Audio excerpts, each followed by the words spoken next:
สวัสดีครับยินดีต้อนรับทุกท่านเข้าสู่กูประดิษฐ์ชาแนลกันอีกครั้งนะครับกูประดิษฐ์ชาแนลนะครับในเทปนี้นะครับผมก็จะมาพูดถึงนะครับเจ้าตัวหน้าจอ GLCD นะครับแต่ไม่ได้พูดถึงตัวหน้าจอนะครับจะมาพูดถึงเจ้าตัวการ์ดนะครับเจ้าตัวช่องเสียบ SD card นั่นเองนะครับซึ่งผมได้เคยทำคลิปเกี่ยวกับการ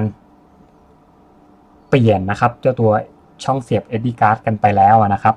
ซึ่งในที่นี้นะครับคลิปก็จะมีชื่อว่านะครับ SD card มีปัญหาใช่ไหมนะครับเรามีทางแก้นะครับซึ่งในคลิปนั้นเนี่ยนะครับผมก็ได้ทำการสอนวิธีการ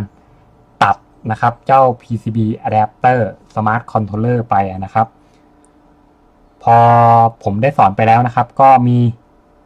คนไปทำตามนะครับก็คือมีน้องคนหนึ่งนะครับเขาก็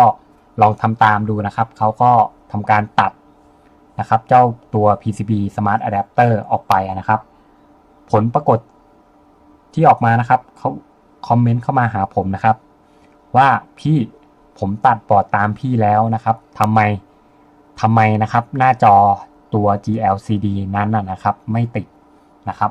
ผมก็เลยต้องรีบขอให้น้องเขาทำการถ่ายรูปและส่งรูปภาพมาให้ผมดูนะครับผมก็เจอปัญหาและก็สาเหตุที่แท้จริงนะครับเนื่องจากว่านะครับผมลืมทำการบอกตำแหน่งในการบักกีนะครับไป2จุดซึ่ง2จุดนั้นเนี่ยเป็นขาไฟนะครับกับขากราวนะครับที่เอาไว้เลี้ยงตัวหน้าจอ GLCD นั่นเองนะครับซึ่งในคลิปนี้นะครับผมก็จะมาทำการแก้ไขให้ทุกท่านได้ดูกันใหม่นะครับอีกรอบหนึ่งนะครับแล้วผมก็ต้องขอโทษท่านที่ดูไปแล้วด้วยนะครับซึ่งท่านที่ดูนะครับจากยอดวิวที่ผมดูทั้งหมดนั้นเนี่ยนะครับก็มีทั้งหมด18คนนะครับหนึ่งในนั้นนะครับก็จะมีน้องคนที่คอมเมนต์ไม่ใช่คอมเมนต์นะครับเมสเสจข้อความมาหาผมนั่นเองนะครับซึ่งผมก็เลยต้องทำการลบคลิปนั้นออกไปนะครับเมื่อวานนี้นะครับวันนี้ผมก็เลยทำคลิปใหม่นะครับแต่เนื่องจากว่านะครับตอนนี้นะครับเครื่อง Mendeley Max เวอร์ชัน2นั้นเนี่ยนะครับไม่ได้อยู่กับผมนะครับเพราะว่าเครื่อง Mendeley Max 2นั้นเนี่ยจะใช้เจ้าตัวจอ Lab Discount นะครับ Full Graphic Smart Controller นะครับแต่ในที่นี้นะครับผมก็จะมาแก้แบบไดอะแกรมนะครับให้ทุกท่านดูนะครับเดี๋ยวเรามาติดตามกันนะครับ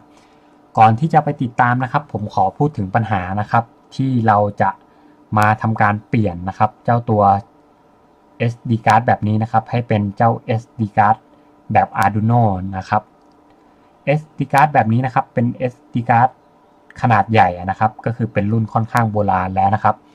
SD card ส่วนมากที่เราใช้กันอยู่ในปัจจุบันนี้นะครับจะเป็นตัว Micro SD card ซะส่วนใหญ่นะครับเพราะฉะนั้นเวลาเราใช้กับเจ้าบอร์ดนี้นะครับเราจะต้องหาเจ้าตัว SD card adapter มาด้วยนะครับเพื่อมาทำการเสียบเจ้า Micro SD card นั่นเองนะครับพอเวลาเราทำการเสียบเข้าเสียบออกบ่อยๆนะครับเพราะว่าเราจำเป็นที่ต้องนำไฟล์ที่เราปริ้นนะครับมาใส่ในตัว SD card นี้นะครับเพื่อทำการปริ้นงานนะครับแบบ stand alone นะครับพอเสียบเข้าเสียบออกบ่อยๆนะครับปัญหาที่จะเจออย่างแรกนะครับคือการ์ด detect เจอบ้างไม่เจอบ้างนั่นเองนะครับปัญหาแรกนะครับปัญหาที่2ต่อมานะครับถ้าเป็นอาการหนักๆแล้วนะครับเขาก็เวลาปริ้นงานอยู่นะครับอยู่ดีๆเขาคอนเนคการ์ดไม่ได้นะครับงานปริ้นก็จะหยุดเป็นผลให้งานที่เราปริ้นอยู่นะครับเฟลนั่นเองนะครับงานปริ้นก็จะเสียไปนะครับก็ในที่นี้นะครับปัญหาวิธีการแก้แบบบ้านๆนะครับโดยทั่วไปที่ผมใช้นะครับก็1กระดาษยัดนะครับเพื่อให้ช่องเสียบเขามีความแน่นมากยิ่งขึ้นนะครับแต่พอใช้ไปได้สักพักนะครับมันก็มีปัญหาอยู่เรื่อยๆนะครับคราวนี้มันก็ต้องถึงวิธีการที่จะแก้ไขจริงๆกันสักทีนะครับเราจะมาดูกันนะครับเวลาที่เราซื้อเจ้าบอร์ด LCD นะครับแบบนี้นะครับเขาจะแถมเป็นบอร์ดอะแดปเตอร์มาให้นะครับถ้าเราลองเซิร์ชหาดูในตามอินเทอร์เน็ตนะครับเดี๋ยวผมจะเข้าไปดูนะครับในที่นี้นะครับผมจะพิมพ์นะครับ Lab Full Graphic Smart Controller นะครับพอเวลาเราซื้อหน้าจอนะครับเขาก็จะแถมเป็นตัวอะแดปเตอร์แบบนี้มานะครับในที่นี้นะครับผมจะคลิกเข้าไปให้ทุกท่านดูนะครับก็จะเป็นตัว Smart ตัวนี้นะครับเขาจะเรียกว่า Smart อะแดปเตอร์นะครับก็จะมาคู่กันนะครับเพราะว่าบอร์ดนี้นะครับเขาจะต้องเสียบลงไปบนแรมนั่นเองนะครับในที่นี้นะครับวิธีที่ผมใช้นะครับยังเป็นวิธีการเดิมนะครับจากในคลิปที่ผ่านมานะครับคือผมแนะนำให้ตัดเจ้าตัวนี้ออกไปนะครับคัดออกไปเลยนะครับตัดออกไปเลยเราก็จะเหลือ PCB นะครับในส่วนตรงนี้นะครับซึ่งในการไวริ่งนะครับผมลืมบอกวิธีการไวริ่งไปนะครับเราจำเป็นต้องไวริ่งขาไฟกับขากราวให้เขานะครับซึ่งในรูปแบบนี้นะครับเราก็จะได้นะครับอาจจะได้เป็นรูปแบบนี้นะครับหลังจากที่เราตัดไปแล้วนะครับให้เราทำการไวริ่งนะครับเจ้าบอร์ด Smart Adapter นะครับก็คือขาที่1นะครับก็คือช่องเสียบตรงนี้นะครับเขาจะเป็น5โวลต์นั่นเองนะครับจะเป็นสีแดงนะครับเราก็ทำการบักกีนะครับบักกีแล้วก็ไปเชื่อมต่อนะขาที่10นะครับช่อง EXP1 นั่นเองนะครับซึ่งอันนี้จะเป็นในส่วนของบอร์ดเจ้าตัว Smart Adapter อย่างเดียวนะครับเราไม่ได้บักกีบนบอร์ดแรมนะครับเราบักกีบนบอร์ด Smart Adapter อย่างเดียวนะครับในที่นี้นะครับผมก็จะให้ในส่วนของเจ้าตัวนะครับบอร์ดนี้นะครับเป็นสีน้ำเงินนะครับซึ่งสีน้ำเงินนะครับก็จะมีอยู่ด้วยกัน3ส่วนนั่นเองนะครับเดี๋ยวเรามาดูกันนะครับก็มีส่วนนี้นะครับในส่วนที่1นะครับเป็นบอร์ด Smart Adapter นะครับอันนี้เป็นส่วนของบอร์ด Smart Adapter นะครับConnect ที่เราจะทำการเชื่อมต่อนะครับจะมาตกอยู่ณตำแหน่งนี้นั่นเองนะครับก็คือขาที่1กับขาที่2ตรงนี้นะครับเขาก็จะเป็นนะครับ5โวลต์กับกราวนั่นเองนะครับเราก็จะนำไฟตรงนี้เนี่ยมาเลี้ยงตัวหน้าจอ GLCD นั่นเองนะครับหลังจากที่เราตัดคอนเนคเตอร์ตรงนี้ไปแล้วนะครับเขาก็ช่องตรงนี้ก็จะว่างขึ้นนะครับเราก็จะทำการไวริ่งนะครับเจ้าตัว Micro SD card adapter นะครับของ Catalec นะครับซึ่งเจ้า Micro SD card ตัวนี้เนี่ยนะครับสามารถหาซื้อได้ตามร้าน Arduino นะครับทั่วไปนะครับที่ขายอยู่ในเว็บนะครับหรือว่าตามบ้านหม้อนั่นเองนะครับซึ่งลักษณะนะครับของการเชื่อมต่อนะครับลักษณะของการเชื่อมต่อนั้นเนี่ยนะครับเขาก็จะมีนะครับการบอกตำแหน่งพินนะครับอยู่ด้านหลังนั่นเองนะครับการบอกตำแหน่งพินตรงนี้นะครับก็จะบอกณตำแหน่งแบบนี้นะครับในการไวริ่งนะครับท่านก็ทำการเชื่อมต่อไวริ่งนะครับตามสีที่ผมมาร์คให้นะครับในที่นี้จะขออธิบายเพิ่มนะครับเจ้าตัวสีเขียวกรอบด้านบนนะครับจะเป็นในส่วนของบนบอร์ดแรมนะครับเราจะต้องทำการไวริ่งสายนะครับลงบนบอร์ดแรมนะครับส่วนกรอบสีเขียวตรงนี้นะครับเป็นการขยายนะครับดีเทลรายละเอียดออกมานะครับว่าในแต่ละช่องนะครับมีพินอะไรบ้างนะครับใช้พินไหนพินอะไรยังไงนะครับตรงนี้ก็จะเป็นดีเทลนะครับต่อมานะครับในส่วนที่3นะครับก็จะเป็นส่วนของตัว Micro SD card adapter นะครับของ Catalec นะครับตรงนี้นะครับด้านหลังเขาก็จะบอกวิธีการไวริ่งเอาไว้นะครับตัวอักษรเอาไว้นะครับในที่นี้นะครับผมก็ใช้การเชื่อมต่อไวริ่งนะครับตามสีนะครับสีดำก็สีดำตรงนี้นะครับสีแดงนะครับก็สีแดงตรงนี้นะครับสีฟ้าก็สีฟ้านะตำแหน่งนี้นะครับ D50 สีเขียวนะครับก็ตำแหน่ง D51 ตรงนี้นะครับแล้วก็ต่อมานะครับเป็นสีเหลืองนะครับก็จะเป็นตำแหน่ง SCK นะครับ D52 นะครับแล้วก็ตำแหน่งที่ชิป Select นะครับก็จะเป็น D53 ตรงนี้นั่นเองนะครับ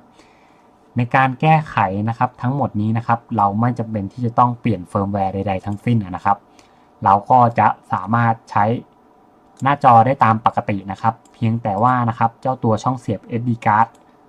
บนหน้าจอนะครับก็จะใช้ไม่ได้นะครับ cannot use นะครับเพราะว่าเราตัด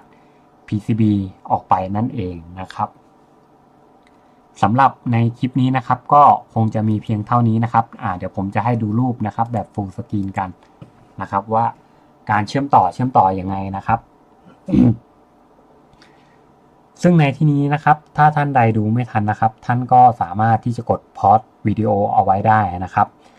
แล้วก็ถ้าท่านใดนะครับที่ดูและก็ทำไปแล้วนะครับแล้วก็ทำการเชื่อมต่อ Connect ไม่ได้นะครับผมก็ขอกราบ นะครับขออภัยเป็นอย่างยิ่งนะครับเพราะว่าผมลืมนะครับ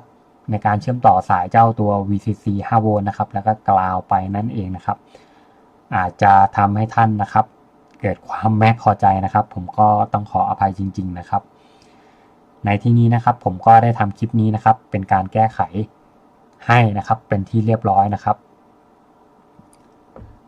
สำหรับวิธีการนี้นะครับก็จะเป็นวิธีการแก้ไขที่ค่อนข้างง่ายที่สุดนะครับแต่ก็จะเป็นวิธีการฮาร์ดคอร์นะครับเพราะว่าเราต้องทำการตัดนะครับเจ้า PCB Smart Adapter ออกไปนะครับ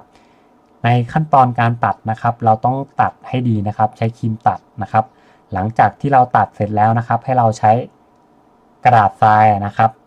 หรือว่าแซนด์เปเปอร์นะครับก็ขัดเขาสักนิดนึงนะครับตรงขอบนี้นะครับเพื่อป้องกันนะครับลายวงจรที่จะไปช็อตกันนะครับก็ให้เราทำการขัดนิดนึงนะครับในที่นี้นะครับก็จบเรียบร้อยนะครับในที่นี้เดี๋ยวผมก็ขอเปิดกล้องสักเล็กน้อยนะครับเพื่อให้ดูนะครับเจ้าตัว SD card ของเจ้าตัว Catalog นะครับในที่นี้นะครับผมจะขอเปิดกล้องนิดนึงนะครับขอปิดนะครับในที่นี้นะครับเจ้าตัวเสียบ SD card นะครับก็จะเป็นรูปแบบนี้นะครับหน้าตาแบบนี้เลยนั่นเองนะครับในที่นี้นะครับผมขอกดกล้องลงไปก่อนนะครับเขาไม่ยอมโฟกัสนะครับกล้องตัวนี้ต้องแมนนวลโฟกัสตลอดเวลานะครับเดี๋ยวผมขอโฟกัสนิดนึงนะครับ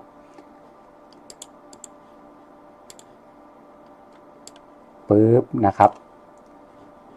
อันนี้นะครับก็จะเป็นช่องเสียบนะครับเจ้าตัว Micro SD card นั่นเองนะครับ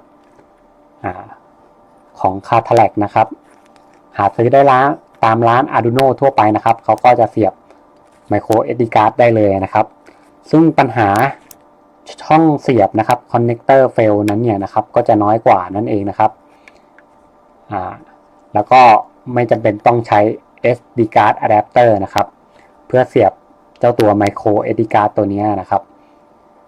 ในที่นี้นะครับก็สามารถหาซื้อได้ตามทั่วไปนะครับร้าน Arduino ในประเทศไทยนั่นเองนะครับสำหรับคลิปนี้นะครับก็คงไม่มีอะไรแล้วนะครับ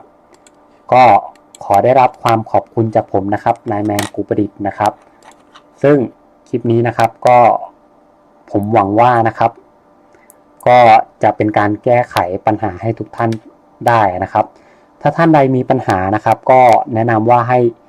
inbox นะครับ message หรือว่าคอมเมนต์นะครับเข้ามาหาผมได้นะครับผมก็จะรีบทำการแก้ไขนะครับหรือว่าชี้ช่องให้นะครับว่าวิธีการทำของแต่ละท่านนั้นเนี่ยนะครับมีปัญหาตรงไหนนั่นเองนะครับไม่ใช่เพียงแต่ในเฉพาะคลิปนี้นะครับก็ในทุกคลิปเลยนะครับเพราะว่าคลิปผมนะครับเป็นการอัดสดนะครับก็อาจจะมีข้อผิดพลาดได้นะครับทุกคลิปนะครับสำหรับคลิปนี้ไม่มีอะไรแล้วนะครับก็คงขอลากันไปก่อนนะครับก็ยังไงอย่าลืมกดไลค์หรือกด Subscribe ให้ด้วยนะครับกด Subscribe ให้ด้วยนะครับเป็นกำลังใจให้กันนะครับสำหรับคลิปนี้ลากันไปก่อนนะครับสวัสดีครับบ๊ายบาย